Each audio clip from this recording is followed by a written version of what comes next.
y'all, what's good, beautiful people? It's your girl Tay, and I'm here yet again with another update video. So definitely make sure you guys smash that like button, comment down below, subscribe, plus push your post notification bell button so that when anytime I upload a video, you will be notified. Happy Thursday, you guys. Happy Thursday, happy Thursday, happy Thursday.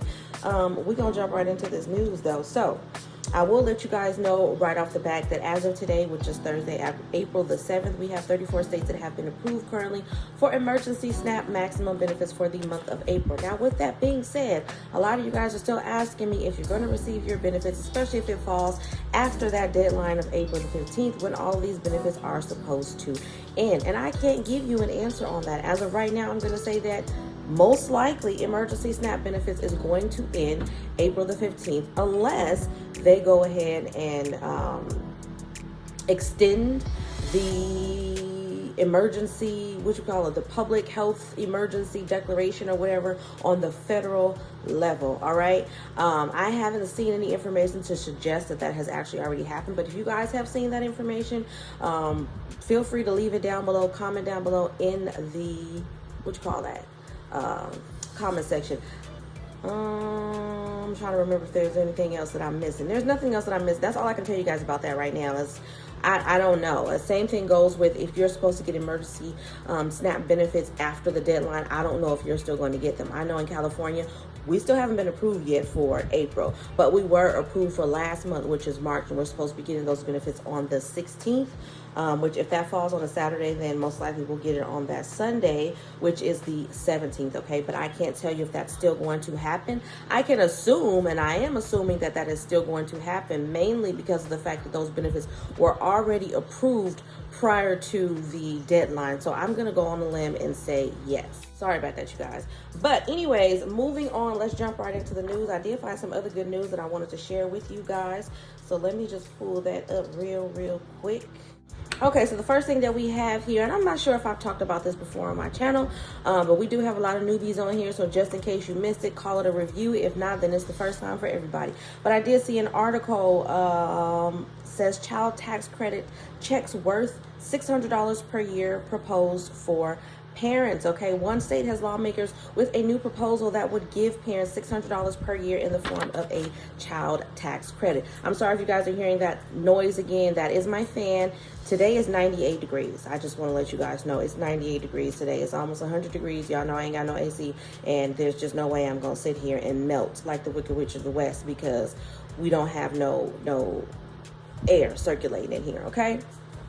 Those who would benefit are 2.2 million children in the state of Illinois, okay, that benefited from the CTC federally. If approved, kids 17 and under in the state will qualify. The credit will be refundable and available when parents file their state returns. In 2021, parents benefited from up to $300 per month from the federal child tax credit payment that gave out advanced payments, okay? In addition to creating a $600 child tax credit, or the CTC, the state is looking at expanding its earned income tax credit as well, okay? Over 1.2 million Americans would benefit from this. They're saying 40% of Illinois state residents could see permanent tax cuts, okay? And that is absolutely all the information that is on this particular source. So I think that's a good thing. When it's going to happen, how it's going to happen, I'm pretty sure that it's going to apply to this current year, meaning 2022. So if everything goes well, then most likely you'll be able to claim those credits when you file your 2022 taxes in 2023,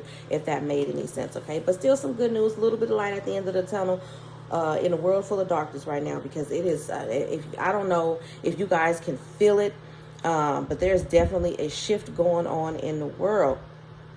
Moving on from that, hold up. I think I passed it.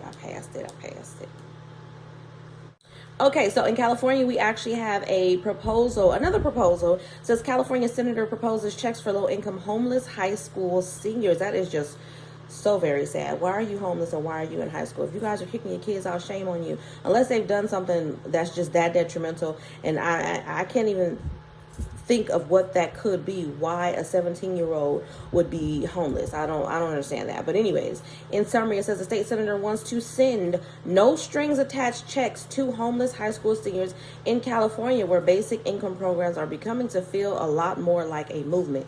That is literally what's written here. As efforts to provide a guaranteed income spring up around California, a lawmaker who has pushed for such state-funded pilot programs has set his sights on another population he says should benefit from low-income high school should benefit, and he's talking about low-income high school seniors on the brink of adulthood. Okay, State Senator Dave Cortez, a Democrat from Campbell, is sponsoring a bill for the state to give no strings attached checks to about 15,000 high school seniors who have experienced homelessness starting from around the time of graduation to their fall enrollment in college or vocational school or their entry into the workforce. Okay, about 183,000 California K through 12 students were homeless at some point during 2020-2021 school year, according to the California Department of Education. And to be perfectly honest, that is a really high number. That's very, very disheartening to hear that. This is what I mean by they could be, they should be, and I hope that they are planning on doing a lot more when it comes to benefits and things, and not just in California, but everywhere, okay? This particular article is talking about California, but I do want them to come through and do a lot more for the U.S. as a whole, you know what I mean? I know that there are struggling kids in every state. I know that there are struggling families in every state. I know that there are struggling seniors in every state. I just want them to y'all need to get it together. Hurry up. The proposed legislation does not specify how high school seniors would apply for the payments or how they would be. Cortez, however you say it. I'm going to say Cortez because it's Cortese or Cortese if it's Spanish. I don't know. Says he's hoping the pilot program would offer $1,000 monthly checks for 4 or 5 months to 2023 graduating class, possibly costing the state about $85 million a year. Okay, the legislation passed out of the Senate Education Committee on Wednesday with little opposition and heads to the Senate Human Services Committee for another vote. Okay, and that is all that is available for that. So you guys know I'm going to let you know about that situation as it continues to unfold. Moving on from that, let's see what we got here. Okay, so this came out yesterday. It says new stimulus program would give you thousands per year. Let's see what they're talking about, because this could be some BS. Are you feeling the pain of price increases whenever you look at your bank account? During 2021, the cost of inflation using the CPI is currently sitting at 7% for the entire country. Okay, Utah Senator Mitt Romney says that he has a solution for many people struggling with the price hikes all over the country. Okay, Romney has a new program that provides a greater financial security for American families by combining current policies to create one universal child benefit for all. What y'all think about that? This new program is called the Family Security Act. Okay, the child benefit created by the FSA would pay families with children $4,200 per year per child under the age of 6 of age, and then $3,000 per child per year for older children. So I think I actually did talk to you guys about this. You know that the one that they did last year was on a federal level. That is under the Family Security Act. The parents of children age 5 and under receive $350 a month, whereas everybody else received, oh no, it was $300 a month. It said everybody else received $250. Yeah. So I don't know, maybe this is the new one. It goes on to say that Romney's FSA offers larger benefits extended to include more parents, but this program would be replacing the different welfare programs in America, such as food stamps, SNAP, also known as SNAP, cash assistance, and Medicaid. Do you guys agree with that? How do you feel about that? Because here's my thing. You're giving, what is it, $350? This is what he's offering. $350 for children age 5 and under per month, and then $250 for children ages 6 to 17. So let's do a little bit of math. Let's do a normal size, or I'll say an average size family. So let's just say we have an adult with 2 kids. You have 2 kids, depending on their age. If they are both under the age of 5, then that parent would get $700 a month. Now here's my thing with this. They want to give just cash at $700 a month. But for a family of 3, which is the example we're talking about, a parent and then 2 children getting $700 a month, how is that going to measure up to them getting what they're getting now from the welfare programs? And what I mean by that is they're probably already getting between $500 to $700 a month for themselves and the children, and then they're also probably getting like $200-300 for food stamps. We'll say between $300 and $400 for food stamps. So you're going to give them $700 but take away the food stamps? I think that that's going to put a lot more people in a very bad situation. I don't know if you guys understand what I'm saying, but based off of the way this article was written up, and I think I've read this to you guys and we talked about this in the previous video, but based off of how this is written out, I'm feeling like if he's suggesting that this replace all the other programs, and the reason why is because they just don't want to give out money anymore. And I know you guys are probably thinking, but he wants to give out money. He wants to give out money, but if he's replacing the other programs, like I said, if that's a person in a household with only 1 child, they're getting between $250 to $350 a month, right? But they're no longer going to be getting food stamps, and maybe they really depend on those food stamps. The $200 food stamps that they get, they're not going to get that anymore. So they're only going to get $350 or $250 and have to basically go back to making decisions or try to get a job or something. And if they're going to be replacing all of these other programs, does that also include childcare? Because some of these federally funded programs, TANF, CalWorks, whatever it's called in your area, the cash benefits, at least out here in California, it comes with assistance when it comes to childcare if you're working or if you're going to school. They will cover that for you through these programs. This is not going to take care of all of that. So I don't know. I'm against it. I'm going to say I'm against it right now because it just really doesn't make any sense to me to take away everything that everybody is getting just to give them something that's less than, unless you're going to replace both aspects. If a person is getting between $500 to $1,000 a month between cash aid and food stamps, and are you going to give them that same amount in cash? Then I think that would be okay, because they can just take the same amount of money, if it was me, take the same amount of money that I would usually spend on food stamps out of that and spend it on food, okay? But if you're just going to give me less, then there's no way. You know what I mean? There's no way anyone's going to be able to survive off of that. That's just my opinion, though. Moving on from that, because I don't want this video to be super long, I want to keep it short and sweet today. We are going to jump into emergency SNAP maximum benefits for the month of April, you guys. Like I said, we do have 34 states, and yes, I did write them all down because I did not want you guys to be sitting here watching me go through all of these individual state names and information. Okay, so we're going to go through right now.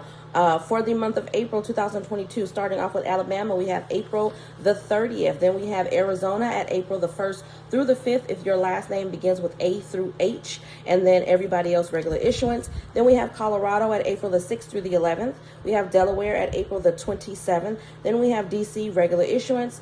Georgia, April the 27th through the 30th. Then we have Hawaii at May 11th. Illinois at April the 21st through the 29th. Indiana, April the 5th through the 23rd. Odd days staggered only. Then we have Kentucky, April the 2nd through the 19th. Louisiana, April the 2nd, the 9th, the 16th, the 23rd, and the 30th. Then we have Maine at April the 8th. Maryland, April the 1st through the 30th. Michigan, April the 16th through the 25th. New Hampshire, April the 3rd and the 15th, and then May 3rd and the 20th. New Jersey, April the 1st through the 5th. New Mexico, April the 1st through the 30th. New York City, April the 18th through the 21st, the 25th through the 29th, and then for the rest of the state is going to be April the 11th through the 14th, and then the 17th through the 21st, with benefits to be available the very next day, okay? Moving on from that, we have North Carolina, April the 22nd through the 30th, okay? And then May 1st for a final run. Ohio, April the 27th. Oklahoma, April the 10th through the 15th. Oregon, we have April the 11th, the 28th, and then May 2nd for a final run. Pennsylvania, we've got April the 16th. Then we have the 19th through the 23rd, the 26th through the 29th, and then May 6th for a final run. Then we have Rhode Island at April the 3rd, South Carolina at April the 1st through the 19th for currently approved households, and then the 1st through the 29th for any newly approved households. Texas, we have April the 4th through the 8th, but as always, give it all the way up until the end of the month because you just never know. Utah, April the 24th, Vermont, May 13th, Virginia, April the 16th, Washington, April the 2nd through the 20th, West Virginia, April the 5th, and then a final run on May the 10th. Wisconsin, we have April the 23rd, and then a final on June 11th. Then we have Wyoming at April the 2nd through the 5th, and then Guam at April 22nd. Okay, and that is absolutely all for I have for Emergency SNAP maximum benefits for the month of April. Okay, that is absolutely all that I have for this video today, you guys. Do me a favor if you haven't already. Don't forget to smash that like button, because as always, it does help to let YouTube know that you like what I'm doing and you want me to stick around. Also, let's drop some green hearts down below in the comment section just to let me know that you watched this video all the way to the end. As always, you guys, don't forget to check the description boxes. I will have some discount codes down there, some Amazon. If you guys don't have Amazon Prime already, you may want to sign up, because you do get a discount if you get EBT benefits. Okay, so go ahead and use my link down below. You get 30 days free on me, so check the description box for those links. And as always, remember to live, love, and elevate, you guys, and be safe, and I will definitely see you guys in my next video. Peace, y'all. Bye.